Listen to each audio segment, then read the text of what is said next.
내가 돈을 안 준 것도 아니고. 저기를 마감을 저렇게 희한하게 해놨네. 언덕에 올라와 봤는데요.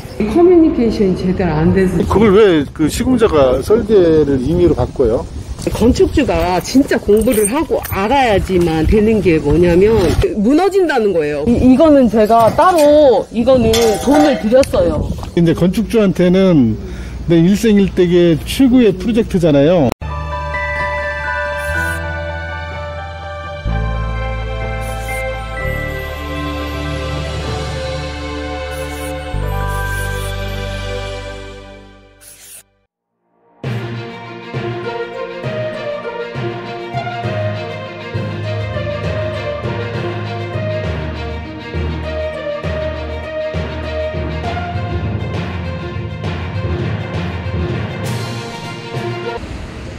오늘은 부안에 왔습니다. 구독자 한 분이 부안에 상가를 신축했는데요, 작년부터 저한테 설계들을 보내드리고 중간중간에 공정에 문제가 있을 때마다 자문을 구했던 구독자신데요, 지금까지 진행된 상황을 한번 보고 잘 지었는지 한번 보도록 하겠습니다. 안녕하세요. 반갑습니다. 딱 보니까 말씀하셨던 데 같더라고. 딱 보니까 오시냐고 고생하셨어요. 상가 입지가 너무 좋습니다. 제가 부안은 23년 4년 전에 여기서 잠깐 근무한 적이 있었어요. 관사에서 살았었는데 애들 어렸을 때 너무 좋은 추억이 많아요. 연예인 보는 것 같아요 지금. 연예인. 그래갖고는 일단은 보기에는 괜찮아요. 그리고서는 제가 신경 써서도 했고, 그리고 수시로 서산에서 왔다 갔다 하느냐고 많이 이렇게 볼 때마다 이렇게 해주세요라고 얘기를 많이 해서 그나마 괜찮아요. 잘 나왔는데 이거는. 근데 심플하니. 근데 이제 여러 가지 이제 그런 건데 이제 제가 이제 뭐 다른 거는 이런 거는 지혜를 너무 높여놔가지고 여기는 나중에 보완하면 됩니다. 이 턱 같은 경우에는 방부목은 아닌 것 같고 보통 그 계단 같은 경우는 13cm, 맥시멈 15cm 이 정도 하는 게 좋습니다. 그래서는 이거를 시공사 사장님이 너무 높이 해놓은 거예요. 원래는 이렇게 안 했었거든요. 근데 이렇게 높으면 장단점이 있어요. 건물로 가가지고 이렇게 높이는 게 좋고요. 보행상에 좀 어려움이 있잖아요. 방부목은 이만큼까지는 될 수 있어요. 그러니까 방부목을 됐든. 근데 지금 이거를 지금은 이거를 해봤어요. 이렇게 일단은. 근데 이분들이 너무 그러니까 마무리를 제대로 안 해놔가지고 이거를 제가 또 다시 시킨 거예요. 사람을. 실리콘 작업을 안 해가지고? 안 해놓은 거예요. 그래갖고는 이게 물이 들어가니까 여기서 백화현상이 생겼네. 심한 거예요. 저기 틈 있잖아요, 흰지 아래. 적어도 마감을 실리콘을 쏴줘야 돼. 저 물이 들어가게 생겼네. 지난번에 그 창틀댐이 고민하셨잖아요. 여기입니까? 네네, 전부 다시 한 거죠? 네, 다시 했어요. 그래서 이것도 유발을 다시 됐어요.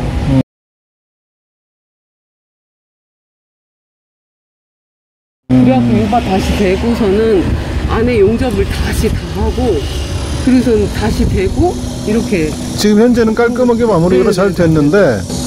그래갖고 요런 거 같은 것도 그래갖고 이분들이 해준 게 아니라 제가 따로 다시 했어요. 원래 시공팀이 한 게 아니라 따로 했구나. 네, 고모부가 오셔가지고 고모부님 오셔가지고서는 다시 이렇게 해주신 거예요. 고모부님 아시는 분 해가지고서는 유발을 다시 대고. 설계 때도 굉장히 고생했잖아요. 마음고생이 심했잖아요. 근데 지금 시공하면서도 굉장히 힘들었다고 했잖아요. 이거 지난번에 사진을 보니까 정말 아이고. 그래갖고서는 이게 이분은 서로 막 미루는 거예요. 사장님 처음에 계약을 했을 때는 그 이 커팅 마무리는 시공업체 사장님께서 해주기로 창문을 잘 달 수 있게끔. 근데 창호 사장님은 그렇게 알고선 오셨는데 막상 안 해놓으니까 서로 미루다가 그러면은 결국은 제가 알겠다 그러면 제가 해주겠다 했어요. 근데 창호 사장님이 본인이 다 다른 데가 빨리 공사를 가야 돼서 일정이 안 맞는다 그러면서 그냥 달겠다는 거예요. 창호 사장님은 와가지고 창호만 끼울 수 있게끔 밑작까지 다 돼 있는 줄 왔는데 그렇죠. 그 기본을 안 해놨다는 얘기잖아요. 그래서 결국은 그래서 제가 그 시공업체 사장님하고 처음에 계약을 할 때는 시공업체 사장님께서 이 창만 와서 달 수 있게끔 계약을 했었는데 시공업체 사장님은 나 몰라라 하시는 거예요. 왜 그러는 거예요? 별장 돈은 다 줬었고. 아니요, 이제 그때는 이제 1차 기성금, 2차 기성금 나갔을 때고. 그래서 그래갖고서는 어떻게 해요? 아, 시공 능력이 안 되는 거예요? 아니면 성실성이 문제가 있는 거예요? 마인드가 문제죠. 단 거 같기도 하고. 둘 다 한 거. 그래서 그래갖고 결국은 제가 따로 이렇게 불러서 유발을 대고 이 스토리가 너무 많으니까. 저거 처음 얘기했을 때가 작년 가을이었잖아요. 설계도 때부터 상의했던 게. 근데 여기도 보면 마감이 안 됐어요. 이거를 그래서 제가 물 여기를 타고 들어갑니다. 띠를 다 둘러줘야 되는 거 아니냐, 실리콘 작업. 당연히 해야죠. 그랬더니 여기에는 나중에 밖에서 습기가 안에서 여기 타고 내려와야 된다. 그러면서 안에 있는 습이 타고 내려가야 된다. 물론 벽돌 쪽 같은 경우에는 치장벽돌 할 때는 숨구멍을 내줍니다. 근데 이것은 판넬로 이제 위장 마감을 한 거잖아요.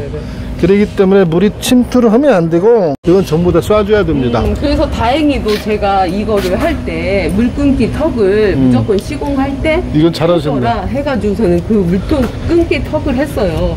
근데 뒤에는 또 안 해놨더라고요. 물끊기 턱을 본인들이 임의대로 저기를 하려고 했는지. 그래서 뒤에가 굉장히 널찍하니 좋아요. 여기가, 지난번에 말씀하셨던 데가 여기가 마무리가 안 돼가지고 지금은 잘 해결됐어요?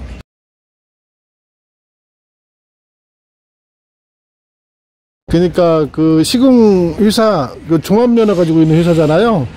그 회사에 대해서 건설협회에다가 얘기했다는 얘기잖아요. 그래서 그분이 그 건축 설계사님한테 전화를 해주겠다는 거예요. 그래서 제가 하지 마라 괜히. 그래서 했는데 해주겠다는 거예요. 그래서 그분이 설계사님한테 얘기를 해서 설계사님도 결국은 오셨어요.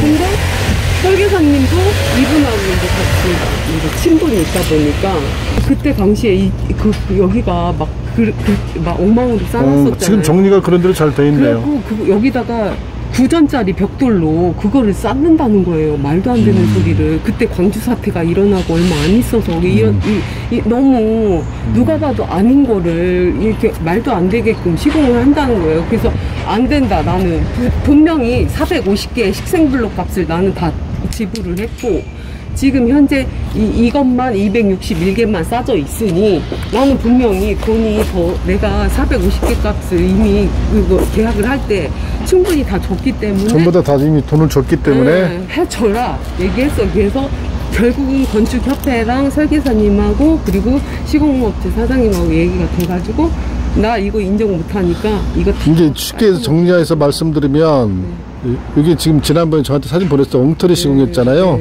요걸 해결하기 위해서 설계사무소 토목설계잖아요. 토목설계사무소하고 그러니까 시공업자하고 건축협회하고 세 군데가 협의해가지고 결국은 해결했네요. 결국은 제가 그러니까 전화해가지고서는 그러니까 사모님이 전체 전부 다 나서가지고 그러니까 말하자면 민원을 넣은 거잖아요. 협회에다가. 네, 가만 안 두겠다. 나는 이거를 내가 돈을 안 준 것도 아니고 그런데도 이게 지금 상세 도면은 있었잖아요. 그렇죠. 근데 원래는 이게 이렇게 해가지고 이거랑 해가지고 이렇게 약간 이렇게 연결이 되는 거였었어요. 그리고 땅도 그렇게 팠었고 그래서 저는 그렇게 해줄 줄 알았어요. 잠시만요. 네. 아, 네네.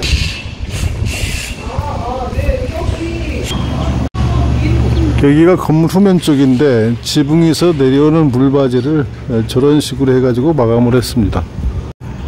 경량철골 쪽인데 딱 봤을 때 마감에 큰 문제는 없어 보입니다.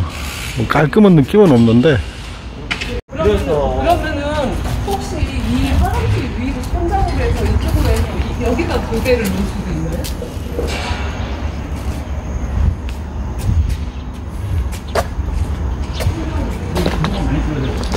근데 좀 아쉬운 것이 여기는 주차장인데요.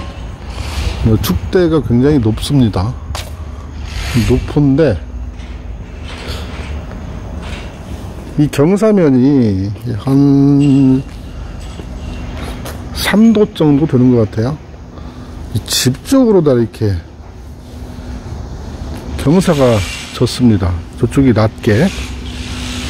왜 이렇게 했는가 모르겠어요. 그 흙은 더 까내려도 될 것 같은데 집을 좀 높이든가 해가지고 물이 이렇게 흘렀을 때 집이 아니라 반대로 이렇게 했으면 좋았지 않을까. 그래서 배수구가 이쪽에 있었으면 좋았지 않을까, 이런 생각이 듭니다.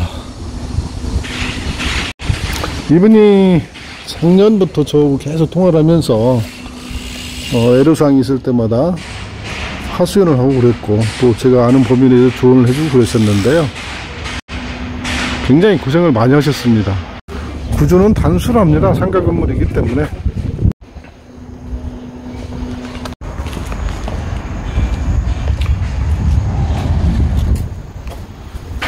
저기를 마감을 저렇게 희한하게 해놨네. 저걸 왜 저랬을까?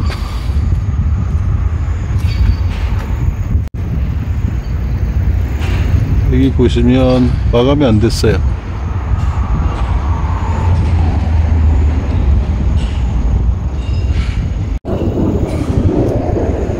마감이 안 됐고, 저런 프레싱 같은 경우도 자세히 보면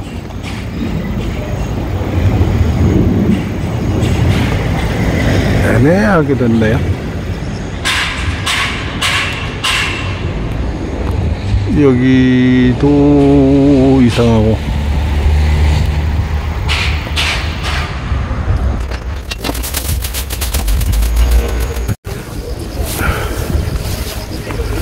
뒤에 언덕에 올라와 봤는데요. 아까 아래서 봤던 축대가 이 정도 높이고 거의 한 5m 정도 되는 것 같고, 지붕은 우리가 상가건물에서 흔히 보듯이 이렇게 샌드위치 판넬, 골강판으로 해가지고 이렇게 됐습니다. 가장자리로 해가지고는 판넬을 높이 올려가지고 지붕이 안 보이게 했고요. 저기서 내려오는 경사면 물바지가 큼지막하죠. 물바지는 큼지막하게 잘 된 것 같습니다.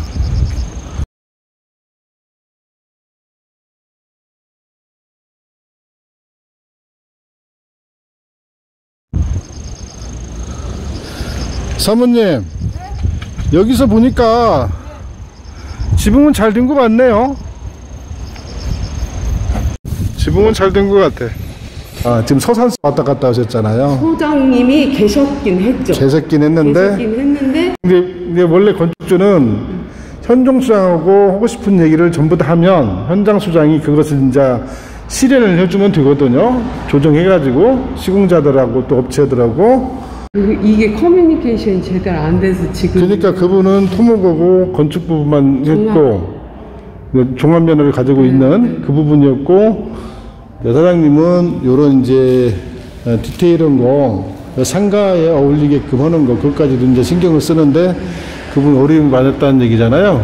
그래서 일단은 그래서 지금 이제 제가 이제 하고 싶은 말은, 이제 이거를 잘 졌냐 못 졌냐 탓하기보다는 이제 행정상의 설계를 하면서 너무나도 그 시공하시는 분하고 설계하시는 분하고 더구나 감리하시는 그러니까 감리분도 어차피 설계사님이시잖아요. 그렇죠. 근데 이분들이 이 지역 사회다 보니까 같이 이제 이것도 같이 하시고 이것도 하시고 하니까 너무나도 친하신 친분이 있다 보니까 설계자가 감리까지 하고 또 시공자하고 그러니까, 친분이 그러니까 있고. 설계사분 저분, 감리사님 이분, 그리고 나중에 여기 중국 날 때 그 해주는 최종 그 해주시는 설계사님이 또 이분. 그러니까 이게 다 여기에서 이분들인 거예요. 그러다 보니 지역에 있는 사람들끼리 전부 다 어울리다 보니까 뭐 하나 제대로 내 마음에 들지 않게 드는 부분이 있다는 얘기잖아요. 충남 같은 경우는 홍성이면 홍성, 청양이면 청양, 서산이면 서산 어디나 다 감리가 가능하다고 하더라고요. 근데 부안만큼은 전북에서 부안은 부안, 고창은 고창 여기에서만 감리를 할 수 있게끔 그렇게 해놨다는 거예요. 네, 그래서 제가 사실은 이제 여기 감리를 하려면 부안 사람을 써야 되는 거네.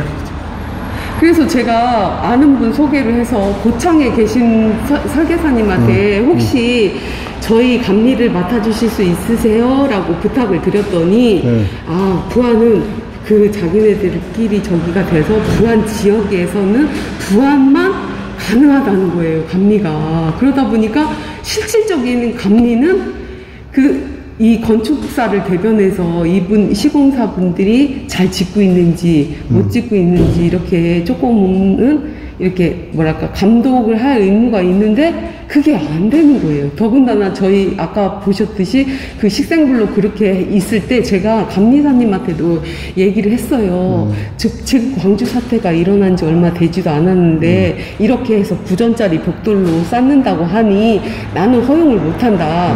그리고서는 이런 거를 좀 봐달라 했더니 그분이 감리사님이 하시는 말씀이 자기가 아무리 여기 시공사 사장님하고 친분이 있더라도 다시 쌓아 뭐 해라 돈 들여서 이렇게 하는 거기 때문에 함부로 얘기를 못 한다는 거예요. 그래서 설계대로 오는데 그래서 제가 그러면은 감리가 뭐하러 있습니까? 그랬어요. 왜냐면 저희 이거 감리를 하실 때 그 건설협회에 감리비를 930만 원인가 얼마를 드렸어요.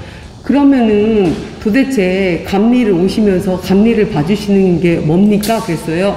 그랬더니 상주 감리, 아파트처럼 상주 감리가 아니라 여기는 그냥 와서 세 번만 보면 된다는 거예요. 그러면서 이런 각각 뭐 사이즈 얼마 이런 거 이제 주 골조가 되는 부분만 감리를 한다는 거예요, 감독을.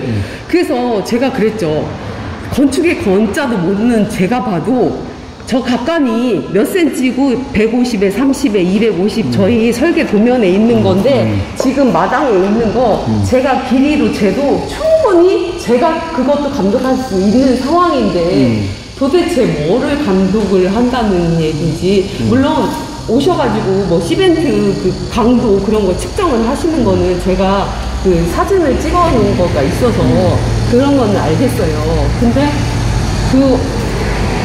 도대체 뭐를 감리를 한다는 건지 조금 약간 그러니까 이게 설계도대로 돼 있는 것을 설계도대로다가 시공을 하는지 그것은 이제 확인을 해주기를 바라는데 그것이 디테일하게 안 이루어졌다는 얘기잖아요. 네. 더군다나 식생블랙 같은 경우에는 원래 저 식생블랙으로 호드로 돼 있는데 브록을 쌌는데 그 시장해달라니까 감리가 그렇게 업자한테 얘기 못한다 이렇게.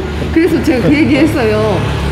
제가 그 감리사님한테 그랬어요. 감리사님이 어느 지역에 그 건물을 짓다가 그쪽에서 문제가 발생해서 다시 싸라고 했다는데 그 소리를 내가 들었다. 그랬더니 아, 거기는 문제가 또 다른 문제가 있어서 그랬다는 거예요. 근데 그러면 여기나 거기나 무슨 문제가 그렇게 차이가 있길래 거기는 다시 싸라고 하고 여기는 못 싸, 그런 얘기를 못 하시냐 그랬더니 어쨌든 시공업체 사장님하고 잘 얘기해서 잘 해결을 보라고만 얘기를 하시는 거예요. 그러니까 저는 그런 게 너무 섭섭하고. 이게 150평이라겠죠? 네. 그때 설계비가 1500이라겠던가요? 1550. 아니, 1500, 그렇죠. 1550. 그러니까 설계비는 1200.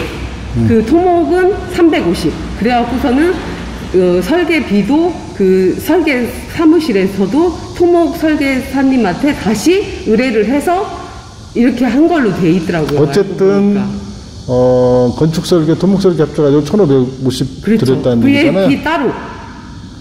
부가세는 따로? 네. 그러면 1700 정도 들었네요. 네네.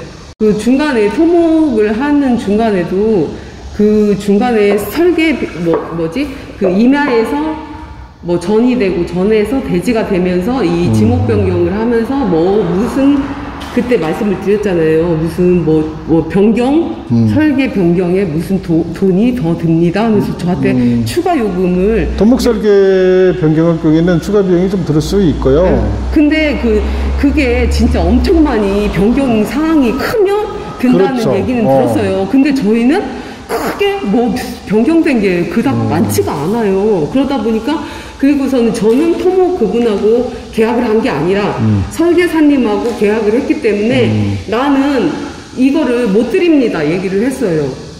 이게 중간중간에 구조, 이제 설계 변경을 할 경우에 비용 부담이 드는 경우도 있지만 경미한 거 같은 경우에는 그것까지 감안해서 이제 설계비를 주거든요. 그런데다가 이제 흉보는 건 자꾸 흉보게 돼서. 근데 지난번에 그랬잖아요. 뭐 하면서 폭폭해가지고 남들이 좀 이걸 좀 알았으면 좋겠다. 네, 맞아요. 그래가지고 이게 똑같은 어려움을 겪지 않았으면 좋겠다고 해서 그래서 제가 이제 왔어요. 그래서 저 이게 할 때도 이게 저희가 이게 150평 중에 25평만 칸막이를 막는 걸로 돼 있고 이게 다 통짜예요. 그러다 보니까 여기는 지금 현재 들어오시는 분이 정해졌기 때문에 제가 칸막이를 막아야 줘야 되는 거는 건축주 부담이라고 얘기를 들어서 당연한 거기 때문에 제가 칸막이를 막았어요. 근데 시공업체 사장님께서는 칸막이를 막을 때 이런 식으로 조인트 바가 들어가고 캡이 저렇게 하게끔 해서 로스가 생기게끔 한 거예요. 그래서 제가 이거를 할 때 시공 사장님한테 이렇게 해주세요. 이런 식으로 세로로. 여기 이렇게 하면은. 네, 종으로 이렇게 아니 지금 여기 보면 이렇게 종으로 이렇게 하면은. 네, 로스가 없으니까. 로스도 없고 네, 깔끔한데. 이렇게 해주세요라고 했더니. 왜 이렇게 했을까? 네, 그래서 제가 왜 이렇게 해서요? 저 종으로 해주세요라고 얘기를 했어요. 그랬더니 설계 도면에 이미 여기에 각관이 6개가 쫙 돼 있는 거예요. 각관이 있어도 상관없어요. 각관이 있어도. 그러니까. 물론 이제 각관이 세로로 있으면 이렇게 여는 게 시공은 편하죠. 근데 문제는 여기는 그냥 예를 들면 어떤 뭐 석고보도 마감을 해도 마감이 되지만 네, 이거는 여기는 이런 것들이 돌출되어 있는 볼트라든가 이런 것들이 있기 때문에 나중에 인테리어 할 때 이중의 비용이 들어간다는 얘기예요. 이게 마감을 생각해서 기본 구조를 빼야 나중에 추가 부담이 없습니다. 이게 저렇게 하는 게 맞는데 이게 여기 시공원 팀하고 여기하고 다르다는 얘기잖아요. 그렇죠. 여기는 이 시공해주신 사장님에서 이렇게. 그러니까 나중에 했던 데가 여기고. 네, 여기. 나중에 한 사람이 제대로 다 잘했네. 네, 그래서 요거는 서울에서 오신 사장님들이 해주시고. 서울에서. 그래서 서울에서 오신 사장님들하고 얘기를 할 때는 제가 얘기를 했어요, 아예. 종식용으로 해주세요라고 말씀을 드렸더니 건축주가 그만큼 말해야 돼. 네, 그래서 제가 이 건물을 하면서 가장 느낀 점이 뭐냐면 아는 만큼 보인다라는 얘기가 맞아요. 뭐냐면 지붕에 저희 처음에 눈 끊기가 그 스노우가드 그게 안 돼 있어요. 그 아까 가로가로 돼 있는 거. 그래서 제가 난리를 쳤죠. 그게 안 돼 있으면 그렇죠. 눈이 녹으려고 할 때 한꺼번에 팍 내려오거든요. 네, 그래서 그 발을 대줘야 됩니다. 그래서 그 얘기를 나중에 준공 시점 무렵에 그거를 제가 이제 그 시공업체 사장님한테 말씀을 드렸어요. 그런데다가 물동이가 사이즈가 작아져 있는 거예요. 물동이는 지금 큼지막하니 괜찮더라고요. 이거는 이제 설계 도면에 원래 30으로 돼 있었어요. 저희가 워낙 면적이 넓다 보니까. 그러니까 이렇게 시공 사장님께서 마음대로 이렇게 좁게 해놨으니 저는 인정 못합니다. 그래서 다시 해주십시오 라고 돼서 이게 다시 하게 된 거예요. 아까 그래서 원래 조그마했구만요. 조그만했어요. 엄청 10cm, 13cm?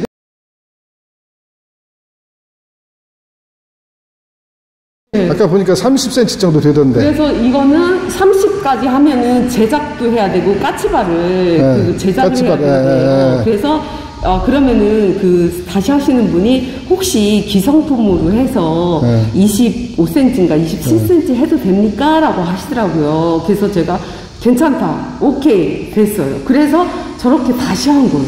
이게 넓은 면적에 10cm짜리 13cm 조그만한 걸로. 그것도 그래서 제가 아까 둘러보면서 잘했더라고요. 널찍하게. 그리고 아까 지붕 저 위쪽에서 보니까 그 스노우바도 되고 이 넓은 면적이 150평이면 450평방미터잖아요.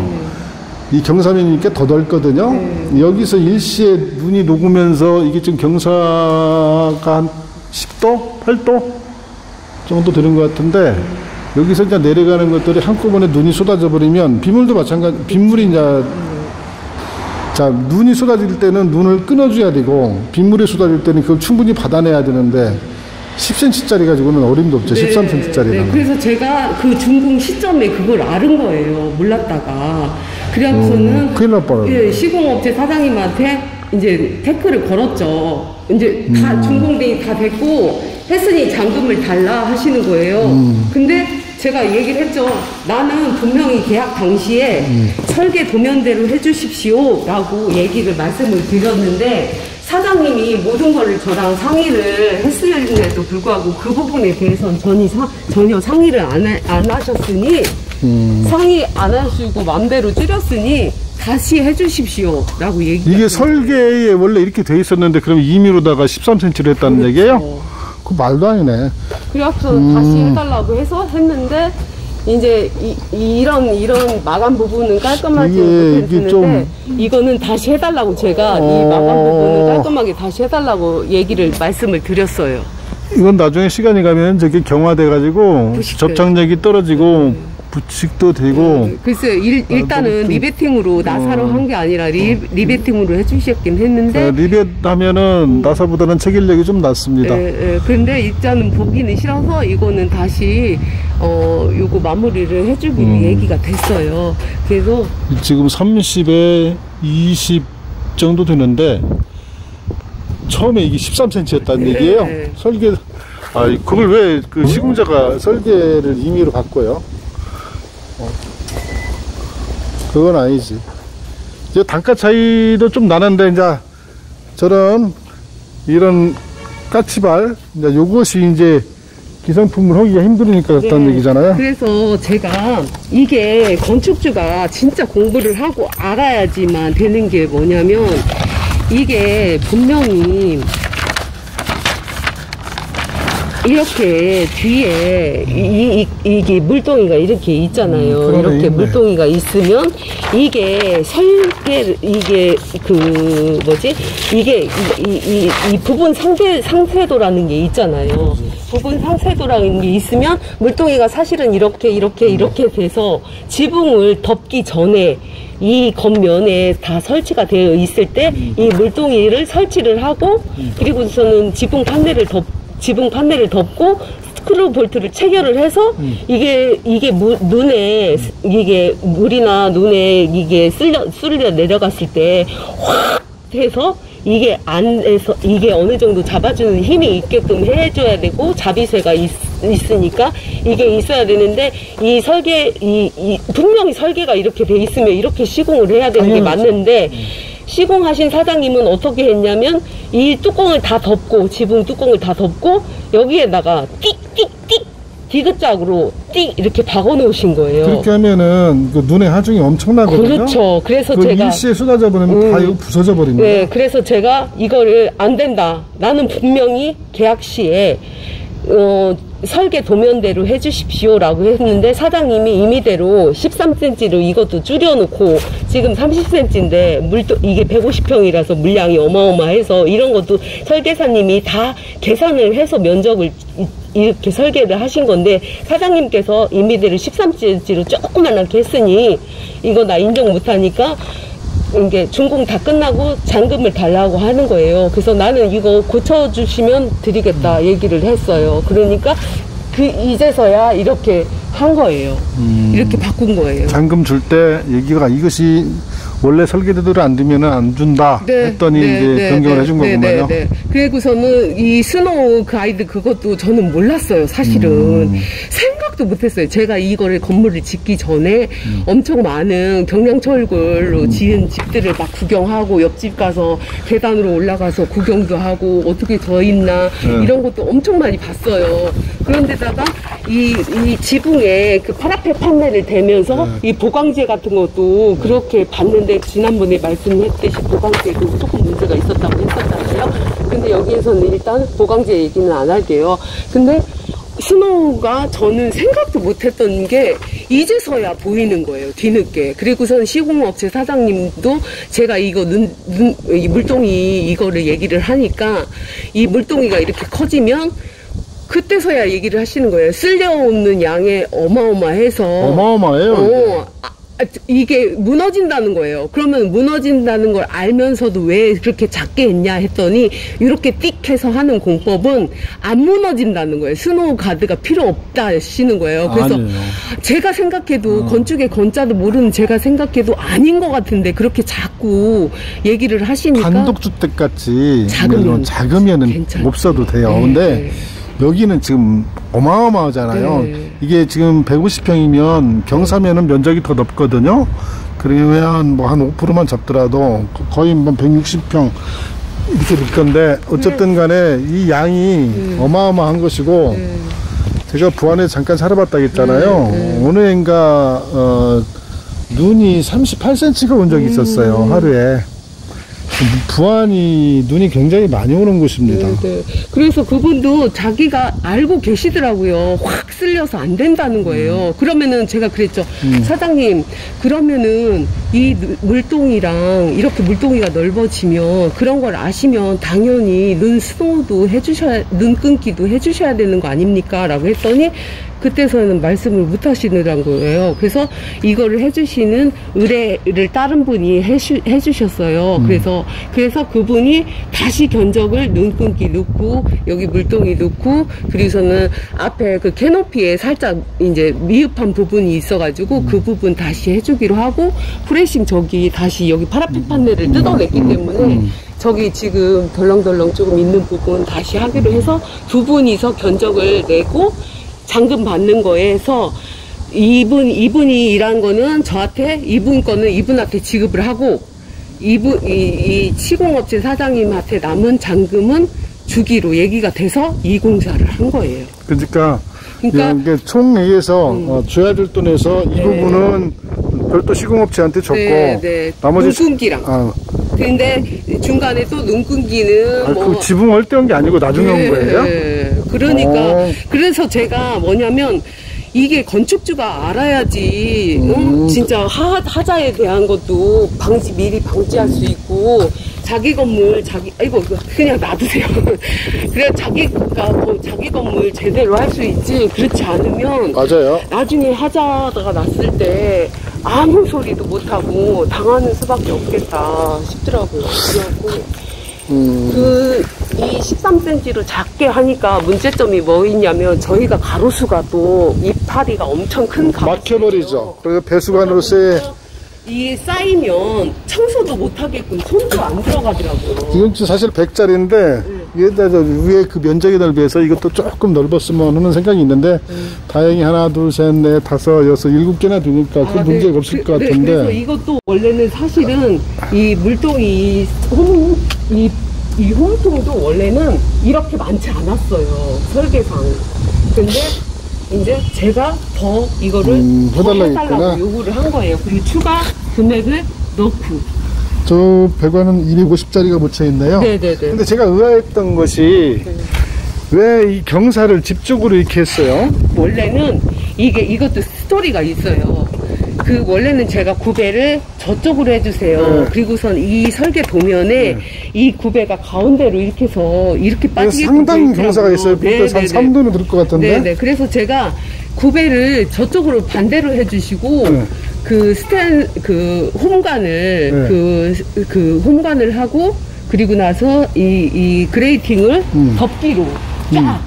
저 끝으로. 그러니까 대개의 경우에는 가장자리로 그레이팅 해가지고서나 그렇게 하기로 얘기해서 추가로 이 시공업체 사장님한테 드렸어요. 그리고서는 이거를 쌓을 때 이게 그 5m가 넘으면 안 된대요. 이게 식생블록 쌓고 한 게. 그래서 그러면은 제가 시공업체 사장님한테도 말씀을 드렸어요. 사장님, 이 코토목 설계사님하고 제가 얘기를 했더니 절대 5m가 넘으면 안 되고 만약에 5m가 넘을 시에는 2단으로 10cm를 띄운다, 아니 1m를 띄우고 나서 다시 쌓아야 된다. 저 위에는 지금 포장돼 있죠, 도로가. 포장돼 있으니까 괜찮지만 포장이 안 되는 불포장 상태라면은 절로 물이 침투한다든가 뭐 수압하고 토압 때문에 이 정도는 그냥 물어나 버릴 수가 있어요.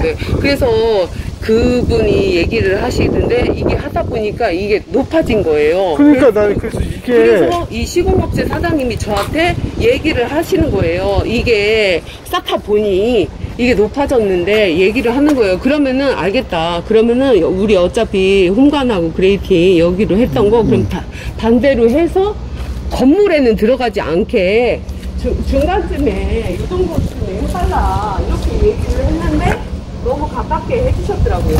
근데 제가 볼 때 비가 많이 오잖아요. 뭐 예를 들면 시간당 뭐 30mm 이 정도 되면 미처 빠져나가진 물들이 또 내려가다 또 여기서는 또 애매하게 됐어요. 계속 맞아요. 내려간 것도 아니고 그래서 맞아요. 다행히 이렇게 배수를 많이 해놓긴 했는데 그 이제 도로가 여기보다 낮으니까 큰 거시기 없는데 어쨌든 여기도 상당한 면적이잖아요. 네, 그래서 이렇게 다행히 요번에 비가 많이 올 때 보니까 다행히 매너를 많이 해놔가지고 매너를 엄청 많이 해놓으셨네. 구배는 물은 잘 빠져요. 잘 빠지게 생겼더라. 네. 예, 여기는 근데 희한하게 빗물바지라는 거구나. 이쪽으로 돌아서 그래서 이것도 제가 이렇게 했는데 이거는 제가 따로 이거는 돈을 들였어요. 이거 냄새 트랩 이제 제가 집이 대전이다 보니까 대전에 아는 사장님한테 여쭤보고 원래는 이게 시공업체가 이렇게만 해놨어요. 이렇게만 다 이것만 하죠. 그레이팅만. 이것만 이렇게만 이렇게 해주셨어요. 했는데 근데 이게 솔직히 누가 관리를 하겠어요. 그러니까. 그래서 제가 이거 냄새도 나고 안 되니까 낙엽도 들어가고. 네, 그래서 이렇게 제작을 따로 부탁을 드렸어요. 그래서 제작을 하신 거예요? 그래서 이렇게 해가지고 기왕이면 여기가 이제 낙엽 같은 것도 많이 들어가니까 최소한 보호 차원에서 이렇게 제가 꼼꼼하십니다. 했죠. 그래서는 여기는 전부 다 이렇게 이게 이 냄새 트랩을 다 했어요. 트랩을 다 했어요? 네. 여기는 이제 여기 뭐 하느냐고 지금 저기 지게차가 와가지고 놀려버렸네. 못하고 그래서 전부 다 트랩을 다 했죠. 계약서는 제가 구배도 엄청 많이 신경을 써달라고 했는데 조금 미흡한 게 또 있어. 완벽하게 잡기는 힘들고요. 그렇죠. 요 정도면은 이게 비가 오고 어느 정도의 비가 오고 한 하루 이틀 사이에 물이 다 빠져나가고 남은 물이 마를 정도면 잘 잡힌 겁니다. 비가 오자마자 바로 완벽하게 빗물이 안 고이고 이렇게 빠져나가기 여기는 쉽지 않아요. 네, 다행히 잘 잡혀가지고 그리고 토목 설계사님께서 저한테 또 조언을 많이 해주셔서 감사하게 생각하고 그리고 또 설계사님이 이제 건축 설계사님도 제가 사실은 이 부안 지역을 잘 모르잖아요. 이 상가 형성이라든가 어떤 이 건물을 졌을 때 이 돈을 투자를 했을 때 과연 가성비가 나올지 어떨지도 모르고 하니까 그런 거를 상담을 해주셨을 때 그 설계사님께서 여기는 아직 인구도 많지 않고 하니 그냥 1층으로 단층으로 해서 뭐 높게 질 것도 없고 그건 잘하신 것 같아요. 제가 봐도 질 것도 없고 단층으로 해서 하신 다음에 부안이 많이 발전을 한 다음에 그리고 나서 그때는 이제 한 10년, 15년, 20년 돼서 다시 철거를 하고 새로 져라 이렇게 얘기해서 이렇게 경량철골로 한 거에 대해서 조언을 해주셔서 감사하게는 생각하는데 여기 쌓을 때 너무 조금 식생블록 쌓을 때 조금 안일하게 너무 해주셔서 조금 그거는 조금 서운했어요, 사실은. 그러니까 이게 건축사도 건축사의 그 디테일한 부분까지 다 맞추려면은 애로사항이 나름 있기는. 근데 이제 건축주한테는 내 일생일대의 최고의 프로젝트잖아요. 그러니까 정확하게 하고 싶고 내 마음에 드는 대로 하고 싶고. 근데 지금 이게 좀 유장 마감재가 특이해요. 이것도 스토리가 있어요. 사실은 이게 현무암 문이고 인주석처럼 돼 이게 있는데 화강암 문이 판넬이에요. 라인 판넬이라고 해서. 라인 판넬. 네. 그래서 이거는 사실은 여기가 홈이 있어서 조인을 해줬구만. 원래는 홈이 있어서 거기 이제 폼을 쏘고 그리고서는 실리콘으로 두툼하게 복합 판넬 시공하듯이 두툼하게 해가지고 리베 시공했네요. 네, 했어야 되는데 시공을 너무 얇게 실리콘 마감 코팅을 해주신 거예요. 그러다 보니 이게 햇빛에 노출이 되다 보니까 그 부분이 터지는 거예요. 그러다 보니까 제가 이것도 시공업체 사장님한테 태클을 걸었어요. 너무 이 실리콘 코킹을 얇게 하니까 터지는 거 아니냐. 그래서 나 인정을 못 한다. 이거 다시 해줘라. 그랬더니 이 상의 끝에 그러면은 일단 안에 코킹은 돼 있으니까 실리콘 쓰고 그다음에 네, 이걸 하나 이걸로 다시 덧댔구나. 덧댔어요. 이은매잖아요. 네, 다시 덧댔어요. 그래서 이것도 이것지만 저는 사실은 저희가 코너 판넬이에요. 코너 판넬이면 코너는 코너끼리 해서 이게 깔끔하게 마무리가 돼서 이게 없었어요. 사실은 이게 지금 엘바가. 엘바를 붙였구나. 네, 이게 또 이거 스토리가 있는데 사실은 이 판이 공장에서 판을 접어서 와서 그 랩으로 써와가지고 운반이 되어 와 있어야 되는데 커팅 자국만 돼 있고 평판으로 이게 운반이 되어 와 있는 거예요. 몇 T짜리예요 이게? 이게 150T. 150T고. 네. 그래서 제가 이 시공업체 사장님한테 이게 왜 접어서 안 오고 평판으로 왔냐 그랬더니 여기에서 우리 하시는 분들이 이걸 잘 접어서 해주겠다. 여기 이 코너는 네. 코너 말씀이잖아요. 그렇죠. 그래서 이거를 접어가지고서는 이걸 했어요. 그러면은 이게 깔끔하게 돼 있어야 되고 그리고서는 이게 500골이면 이 라인은 표시가 안 나는데 요 라인은 여기에 그 판넬 쪼가리라는 게 있잖아요. 그러면 그거를 다 띄고 여기에다가 실리콘 처리를 했어야 되는데 욕하는 얘기라서 좀 죄송하긴 한데 이게 제가 보이는 눈높이에만 실리콘을 쏘고 위에는 실리콘을 안 쏜 거예요. 알고 근데 봤더니. 여기도 어떻게 푹 들어가 버렸나요? 네, 맞아요. 아구도 안 맞고 지금. 그래서 제가 이것도 얘기를 했죠. 그래서 결국은 이렇게 조금 안 예뻐도 이렇게 다시 대기로 해서 엘바를 댔어요. 차라리 이게 된 거 괜찮아. 이게 이제 이게 마감이 이게 좀 화감 느낌이 나는 이거잖아요. 네네. 판넬이기 때문에 뭐 썩을 일이 없기 때문에 이걸로 대도 되는데 목재라면 이렇게 하면 안 되죠. 네, 그래서 결국은 이렇게 뭐 제가 원했던 의도했던 바는 아니었지만 어쨌든 조금 누수라는 게 되게 위험하잖아요. 솔직히. 근데 참 어디 비샌다던 데는 어디예요? 비쌌는데 양쪽으로 파라페 판넬을 이제 저기를 물동이를 하다 보니까 파라페 판넬을 걷잖아요. 그러다 보니까 이 하신 분들이 그거를 제대로 뚜껑 처리를 안에서 비가 새는 건 아니죠? 예.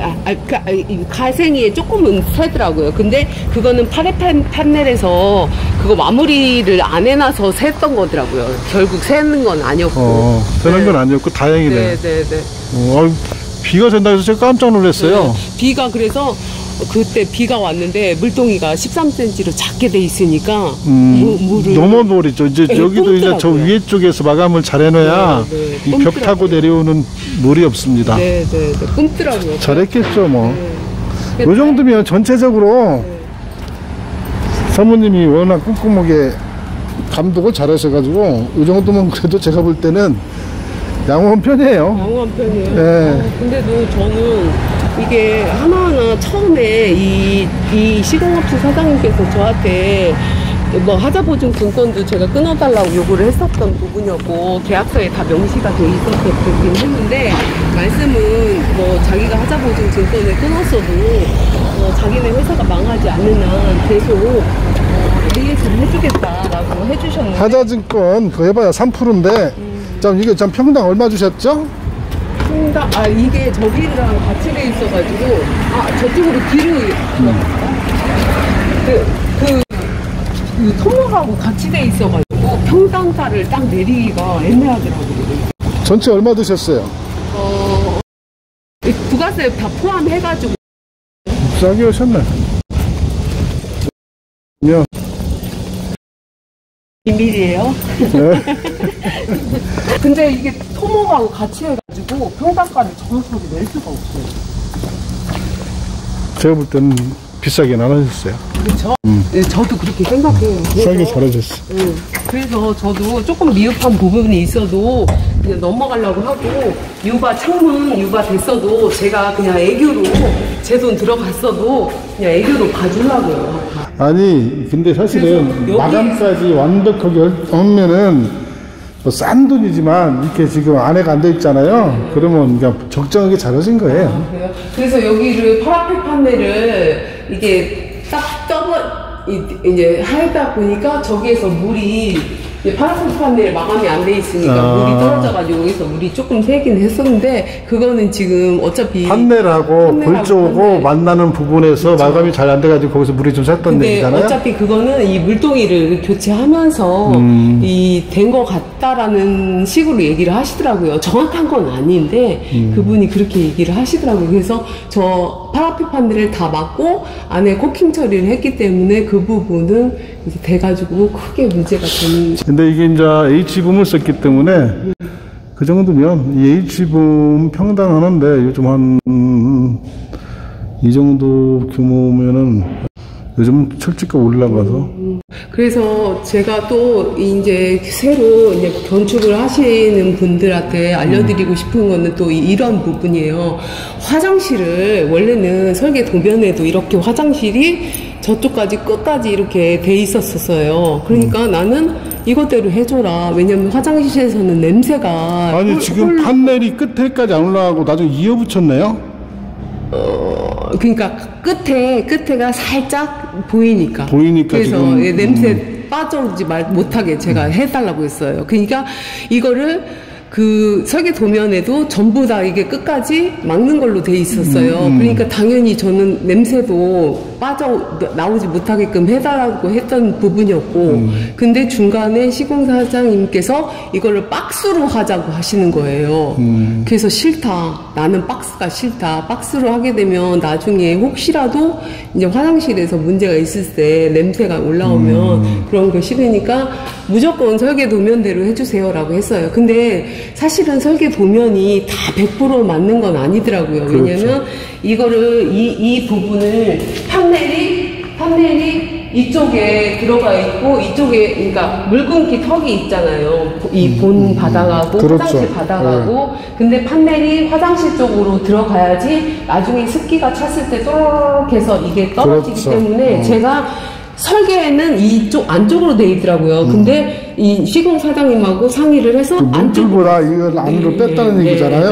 그래서 빼가지고 그래서 그러니까 뭐든지 건축주가 알고서는 이거를 시공하는 사장님한테도 요구를 할 수 있고 설계 도면이 잘못되어 있는 부분도 고칠 수 있는 거고 그렇더라고요. 그리고 이것도 사실은 처음에는 그냥 일반 세면대였는데 나중에 전기 온수기를 다루면 여기를 다 또 구멍을 뚫고서는 해야 된다고 하길래 아예 처음부터 그러면은 이걸로 이렇게 할 수 있게끔 해달라 변경을 했어요. 그리고서는 돈을 제가 이거를 다시 추가 드리겠다 얘기가 되고 그리고서는 이제 저는 제일 신경 썼던 부분이 이제 창문 저 틀 이제 반장님이 하신 것처럼 전부 다 각관된대요. 네, 이렇게 해야 돼요. 네, 저는 이거를 가장 많이 신경을 썼어요. 설계 도면에 없었던 각관도 다 넣고. 근데 이거 안 하면은 무조건 하자 생겨요. 근데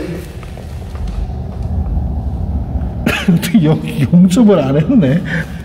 그래서 제가 나중에 이거 얘기를 했어요. 그랬더니 그냥 웃어 넘기시더라고요. 여기는 아니 했는데 여기는 용접을 안 하고. 그러니까요. 그래서 다른 데는 여기는 H빔이 있다 이거예요. 그래서 우습게 보시는 것 같은데 다른 데는 다 이렇게 해가지고서는 이렇게 그래서 이제 반장님처럼 제가 여기는 용접을 잘했네. 이쪽도 용접을 안 했네. 희한하네. 밑에서 여기는 해줬는데 저걸 안 했다 해가지고 처지고 그럴 것 같지는 않은데 그래도 해놓은 게 기본이죠. 그래서 반장님 조언대로 그래서 다 그렇게 해서 이것도 이렇게 하면은 나중에 처짐이 전혀 없습니다. 그래서 견적을 할 때 이분하고 계약을 할 때 이 추가로 해서 견적을 넣었죠. 알려주신 대로. 한 사람 품 재료비 이 정도만 들어가면 되는데. 그래서 제일 많이 신경 썼던 부분이고 근데 또 미흡했던 부분이 저는 이 밑에 힌지 이 문틀 아래 힌지 이거를 잘 시공을 해줄 줄 알았어요. 근데 이거를 할 때 여기에 안에다가 모래로만 다 채우시는 거예요. 그리고 정작 이 알루미늄 이거는 이렇게 자비대로 이렇게 해가지고는 이렇게 잡아놓기만 하셨더라고요. 저렇게. 이건 이 정도만 잡아도 돼요. 이거하고 연결이 돼 있기 때문에 이건 이렇게 잡아도 되는데 근데 밑에 제가 모래가 다 있으니까 이게 비가 오니까 밖에 있는 맞아요. 지금 제가 그 얘기 하려고 했어요. 습기를 다 머금고 여기가 이렇게 물이 들어오는 건 아닌데 습한 거예요. 축축 만져보면 축축하고. 그래서 제가 모래를 다 파냈어요. 제가 그렇죠. 지금 좀 의아했던 게 바깥보다 처마도 짧은데 너무 낮아요. 그러면 저쪽을 어떤 식으로든 물이 습기가 이제 침범을 하거든요. 여기는 나중에 이제 마감 여기도 해야 되잖아요. 그렇죠. 방통을 하고서는 여기를 높이기는 수밖에 없어요. 그렇죠. 그래서 그래도 일단은 임시적으로 이렇게 해야겠다 싶어가지고 일단 모래를 반 정도 다 긁어냈어요. 방통선을 이것도 잘했네. 그래서 방풍선을 여기 마감 서에서 한 2cm 정도 아래 해가지고 저쪽하고 지금 맞추면 될 것 같아요. 저쪽하고 가지고 맞춰달라고 하면. 그래서 이 안에도 다시 폼을 다 쏘고 잘라낸 다음에 부풀고. 폼은 방수는 안 되고. 없죠. 근데 이제 모래에 의해서 여기에 빨아들이지 말라고 일단. 그래서 임시 조치로 해서 이게 폼을 싸가지고서는 잘라낸 다음에 일단은 이 실리콘으로 일단은 임시로 이렇게 해놨어요. 그러면은 나중에 이렇게 여기다 방통을 치면은 어느 정도 크게 물이 여기 모래가 물을 빨아들이지는 않으니까. 하여간 안에 실내는 바깥보다는 어떤 공간이 됐든 간에 높아야 됩니다. 그래야 근본적인 그나마 다행인 게 이게 여기가 물 끊기 턱이 있어가지고 물이 이 바깥에서 만약에 들어오게 되면 나갈 수 있는. 안에 물 끊기 턱이 어디가 있어요? 속에. 안에? 속에. 네네네. 다행이고. 그렇게 안에다. 그래서 이제 그리고 이제 최대한 이제 물이 안 스며들게 뒤에 이거는 며칠 전에 여기를 다 이렇게 코팅 작업을 새로 다 했고요. 실리콘은 오래되면 경화돼가지고 이게 떨어져요. 근데 이제 가장 근본적으로 할 수 있는 것은 좀 지금 이 출입문 높이 요것보다 지금 바깥으로 아웃도어니까 이것보다 높아도 상관없어요. 이 힌치보다 높아도 마감 그러면은 처리 분리돼 돼가지고 만약에 이분들이 방통을 하게 되면은 이게 지금 얘가 또 높아버리면 이게 쓸리면서 물이 이게 무늬에 제대로 안 잠길 수도 있으니까 어쨌든 요거 맞춰가지고. 그러니까 재료 분리대 하나 대주면 돼요. 재료 분리대 돼가지고 그렇게 하면 됩니다. 그래서 저는 진짜 이게 잘 됐는지 안 됐는지도 모르면 안 될 것 같더라고요. 그래서 많이 이제 건축주 분들이 저도 공부를 못한 것도 조금 후회가 되지만 더 알고서는 건물을 지었어야지 그래도 나중에 후회 안 하는 건물을 지을 수 있다라는 생각이 들더라고요. 지금 평생에 집은 처음 지어보시죠?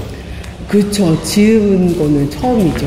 집에 뭐 인테리어 조금씩 바꾸고 뭐 그런 거는 했었어도 건축하고는 전혀 관계없는 일을 하고 계시잖아요. 그렇죠. 대단하십니다. 지금 공부해 가셔가지고 혼자.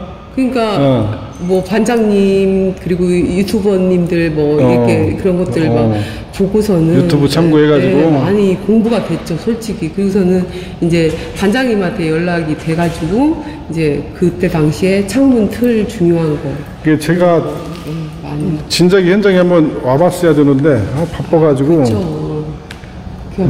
그러니까 이 건축을 할 때 이거 지금 건축은 컨설팅하는 것들이 없잖아요. 건축 입장에서 컨설팅을 받으면 좋은데 지난번에 저한테 그런 거 허락했잖아요. 저 지금 바빠서 못 오고 퇴직하고 나서나 혹시 어려움 겪는 분 있으면 제가 아는 한도 내에서 요즘도 많은 분들하고 연락을 주고 받아요. 건축 직접 하시는 분들, 자기 집 짓는 분들이 지금 전국에 꽤 계시거든요. 근데 말로 하는 거고 현장 보는 거는 다르거든. 그래서 이게 또 문제가 뭐였었냐면 중간에 전기선을 빼는 과정에서 지금은 전기선이 이렇게 빼어져 있잖아요. 근데 저희는 전등은 안 달아도 전선하고 통신선 이런 거를 다 달기로 얘기가 다 됐잖아요. 근데 주방하고 화장실 저쪽만 선을 빼놓으시는 거예요. 여기는 안 빼고? 네. 그래서는 여기 밖에 분명히 방 콘센트 있고 간판 선이 있어야 되는데 안 해놓으시는 거예요. 이걸 이 선이 원래 없었다는 얘기예요, 그러면? 네네네. 그래서 제가 다음날 시공 사장님한테 얘기를 했죠. 사장님, 저희 어차피 그 전기랑 그거랑 해서 얼마에 계약이 돼 있는데 왜 화장실하고 주방만 전선을 빼주셨어요? 라고 말씀을 드렸더니 이제 제가 좀 난리를 친 거죠, 한마디로. 그랬더니 그때서야 뒤늦게 이거를 선을 간판선하고 이 방으로 전등 선하고 다 빼주시더라고요. 전기도 별도로 맡기셨을 거 아니에요? 네. 전기 맡겼을 때 어디 빼달라고 해서 그대로 설계를 했을 거 아니에요? 그래서 여기 방으로 이런 전선이라든가 이런 데라든가 간판선도 아무것도 안 나와 있는 아무것도 거예요. 안 했고. 그래서 제가 막 뭐라고 했죠. 우리는 분명히 그렇게 계약을 했는데 왜 안 해주셨냐 그랬더니 인테리어 하시는 사장님들이 오면은 하면 된다는 거예요. 그러면은 그 돈은 결국 제 몫이잖아요. 그러면 저는 이중으로 돈이 들어가는 거니까 그건 아닌 것 같다. 기본은 빼놓고 나머지가 인테리어 거는 것이죠. 계약이 얼마에 다 돼 있으니까 다 해달라 요구를 당당히 했죠. 그래갖고서는 이렇게 돼 있는 거예요, 지금 그나마. 지금 6칸이면